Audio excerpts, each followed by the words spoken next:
et leur engagement à la réalisation de cette activité qui vise à promouvoir le renforcement de la lutte contre la rage dans le pays. 100%, c'est pratiquement le taux de létalité de la rage dans presque tous les pays du monde. Cette pathologie, qui est si redoutable par sa nature et le spectre qu'elle laisse entrevoir si une personne la développe, est malheureusement très active dans notre pays. Heureusement, le ministère de la Santé publique et de la Population dispose d'un système de surveillance épidémiologique sentinelle très actif, également qui permet de répertorier rapidement les cas de morsure par animaux suspects pour pouvoir intervenir dès que la situation le nécessite. Ce système nous a permis de constater l'ampleur de la situation en termes de suspicion de cas, car de 2017 à 2022, dans seulement 21 des 140 communes du pays, on a pu dénombrer 13 175 cas de morsure d'animaux suspects.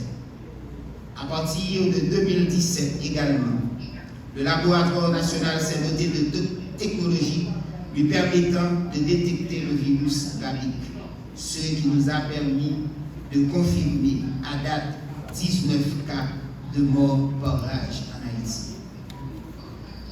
La gestion des animaux domestiques en Haïti constitue un problème majeur de sécurité et de santé publique en rapport avec cette pathologie. Souvent, les propriétaires des chiens et chats les laissent déambuler dans les rues sans aucun accompagnement. De l'autre côté, beaucoup de ces animaux de compagnie sont abandonnés et errants. Ils agressent et mordent à qui mieux les personnes dans les rues, dans les campagnes. Cette situation, je suppose, devrait poser un problème même pour le département de santé animale du ministère de l'Agriculture pour pouvoir les retrouver lors des campagnes de vaccination. Dans ce contexte, il s'avère indispensable que tous les secteurs concernés, de près ou de loin, par cette pathologie impitoyable, s'associent pour mener une lutte commune en vue de protéger la population, puisque c'est une maladie débile ou brûlée ou grande. N'ayant pas encore de traitement disponible, nous ne pouvons agir que sur le volet préventif. La surveillance épidémiologique a permis jusqu'à date de faire la prévention post-exposition, ce qui est intéressant. Mais nous pensons qu'il est bon de tenter d'aller plus loin en créant une structure permanente de coordination de lutte contre la rage qui inclurait le MSPP, le MARNDR et le ministère de l'Intérieur et des collectivités territoriales pour les municipalités. Et cette structure aurait pour mission de continuer à prévenir la maladie à travers la sensibilisation, la surveillance et la PEP via le MSPP, la vaccination des animaux domestiques via le MANDR et la gestion des animaux de campagne via le ministère de l'Intérieur et des collectivités territoriales. Ainsi, nous pourrions définir une plus large sphère stratégique d'action pour protéger la population contre cette pathologie pratiquement incurable. Et si cela nécessiterait de renforcer notre cadre légal en ce sens, cette structure y ferait le nécessaire. Cette structure permettrait de renforcer la multisectorialité qui donnerait à l'État l'énergie nécessaire pour mieux coordonner les activités de terrain dans cette direction de lutte contre la rage en permettant aux agents de santé communautaire polyvalents du ministère de la Santé publique et de la Population, aux agents agricoles et aux vétérinaires qui sont dans les communautés et les casettes de se mettre en commun pour barrer la route de cette pathologie. Et on ne sait jamais, cela pourrait servir à d'autres causes comme la lutte contre la malnutrition, contre les parasitoses et même pourquoi pas faciliter le développement communautaire global, car tous les agents maîtrisent chacun de son côté certains axes du travail du développement communautaire. Encore une fois, chers dignitaires de la fonction publique, chers partenaires et membres de la société haïtienne, si la synergie d'action a permis de réaliser cet événement de sensibilisation contre la rage, Cela montre que cette synergie peut faciliter de plus grandes actions pour des résultats plus favorables, non seulement contre la rage, mais aussi d'autres fléaux de notre chère communauté haïtienne. Ensemble, luttons pour lever les obstacles à l'élimination de la rage en brisant les frontières de la rage afin de l'amélioration de la santé de nos compatriotes haïtiens. Le thème retenu pour cette année, briser les barrières de la rage, apparaît pour certains un peu vieux ou une utopie. Mais nous pensons qu'il s'agit d'une réalité. Il s'agit d'un objectif à atteindre. Et pour atteindre cet objectif, il faut renforcer la synergie entre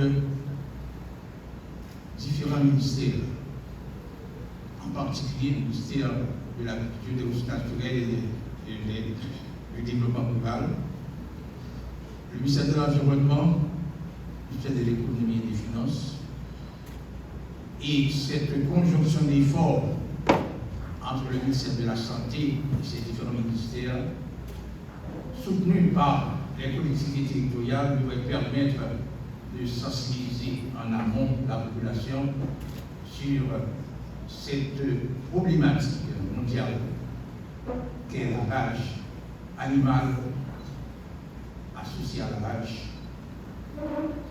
et humaine. Comme vous avez vu dans les différentes présentations, la rage se transmet d'un animal, surtout dans le domaine, dans la classification canine, d'un animal vers l'autre et de l'animal vers l'être humain. Mais on peut résoudre le problème de la rage, comme on a dit, et à l'échelle locale et au niveau mondial. Sans la participation des communautés, il sera vraiment difficile d'atteindre un tel objectif. Pour éliminer la rage d'ici 2030, il ne s'agit pas de l'action concertée uniquement au niveau des deux principaux ministères, c'est-à-dire le ministère de l'Agriculture et le ministère de la Santé. Il faut l'implication de la communauté dans cette dynamique de mobilisation. La rage, qui a une létalité assez élevée, peut être éliminée si nous conjuguons les efforts pour sensibiliser la population, pour vacciner notre population canine et aussi pour renforcer la surveillance épidémiologique. Car au niveau du ministère de la Santé, mais aussi au niveau du ministère de l'Agriculture, il existe sur le terrain des vigiles. Comme au niveau du ministère de la Santé publique, nous avons les OSE, qui sont les officiers de surveillance épidémiologique, et les EDIR, qui sont les équipes épidémiologiques d'intervention rapide.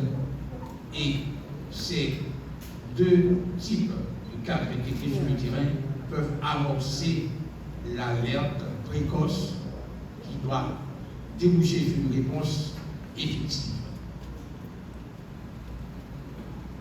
Sans le soutien de nos partenaires, le BFOMS, le CDC et d'autres partenaires techniques et financiers, la lutte contre la rage serait vraiment très difficile, très problématique. Mais comme il s'agit d'une menace, d'un problème majeur de santé publique, c'est évident que le ministère de l'Économie et des Finances ajoute sa contribution à celle des bailleurs, des partenaires techniques financiers pour arriver à endiguer ce mal. Nous avons constaté que les populations les plus vulnérables, les plus affectées sont les adolescents et les très jeunes, à un pourcentage assez élevé. Nous avons aussi observé que les agriculteurs et leurs familles sont souvent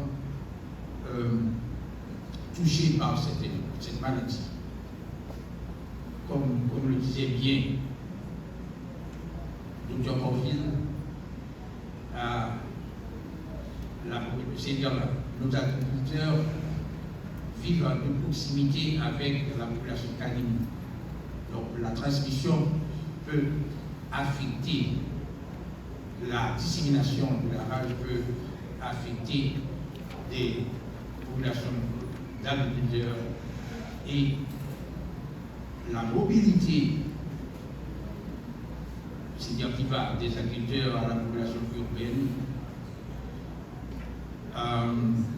la population des zones marginales, peut augmenter la probabilité d'une expansion de la rage. Mais nous avons la ferme assurance que la synergie entre ces deux ministères, le ministère de la Santé publique de la population et le ministère de l'Agriculture, de la ressources naturelles et du développement local, on arrivera à anticiper, on arrivera aussi à obtenir des résultats probants dans la lutte contre la rage. Ce n'est pas un problème national simple. Cela ne concerne pas uniquement Haïti. Dans toute la région de l'Amérique, on a la rage. On a vu même au niveau des autres continents, on a répertorié des cas de rage. Mais il est possible d'éliminer la rage. Pour ce faire, l'accent doit être porté sur la prévention. Et la prévention, dans ce cadre-là, passe par deux éléments clés: la mobilisation communautaire et la vaccination.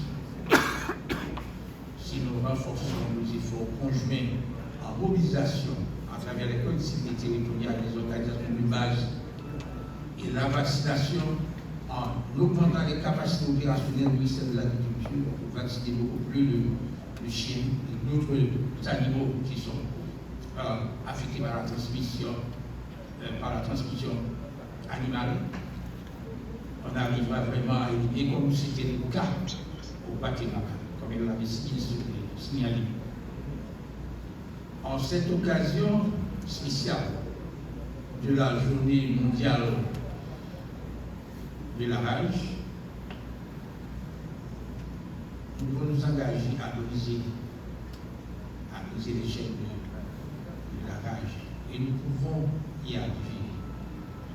Comme je disais dans mon introduction, cela ne peut pas être utopique, c'est-à-dire non réalisable par certains, d'arriver à éliminer la rage d'ici 2030. Mais si nous avons la volonté, nous développons cette forme d'assiduité au travail, nous arriverons exactement à combattre ce fléau et à protéger notre population des effets pervers de la rage, et aussi à protéger la population canine. Car tant qu'il y aura des chiens qui présentent une menace, il y aura une dissémination de la rage et la population humaine sera affectée. Au nom du ministère de la Santé publique et de la population, je voudrais m'associer au ministère de l'Agriculture, de la ressources naturelles et du développement local pour dire à toute la nation que les efforts consentis ont permis de mitiger l'impact de la rage en Haïti, mais il y a encore un chemin assez long à parcourir d'ici à 2030. Nous avons vu aussi que l'un des départements les plus affectés, c'est le département du Nord-Est. Et on a pu enregistrer 9 cas au cours de l'année en cours. Donc, il y a donc, au niveau de la surveillance épidémiologique, au niveau de la DRE, un effort de surveillance pour pouvoir analyser le problème dans toutes ses composantes. Mais aussi, je voudrais me permettre d'encourager notre partenaire immédiat, le ministère de l'Agriculture, à essayer de voir aussi sur le terrain pourquoi c'est le Nord-Est qui est aussi affecté. et ce qu'ils ont fait en termes d'intensification des campagnes de vaccination et de sensibilisation. Nous allons cheminer la main dans la main pour arriver à l'élimination de la rage d'ici 2030. Et je pense que la culture d'excellence, la culture de résultat nous oblige à travailler ensemble pour atteindre cet objectif.